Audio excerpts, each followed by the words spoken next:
If a husband is physically abusing his wife, that is grounds for separation and divorce.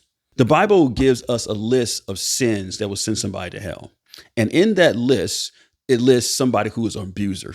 An abuser is somebody who is detrimental to the life of another person. And if you're a person who is a continuous abuser, you're not a believer and you're not going to make it to heaven. The Apostle Paul told a congregation that there was a particular man in this congregation that was living in unrepentant sin that was so grievous that this person needed to be kicked out of the congregation.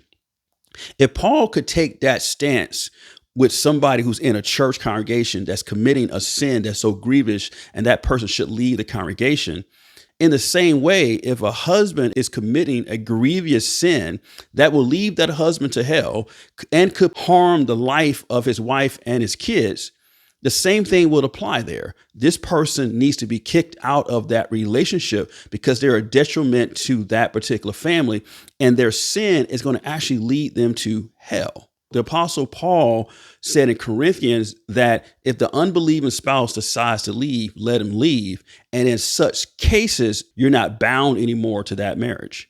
So this is a such case. Such cases means cases that are out of the norm, cases that are outside of we just don't get along, we just can't agree. In those such cases, like physical abuse, you can let that person leave and you can move on with your life.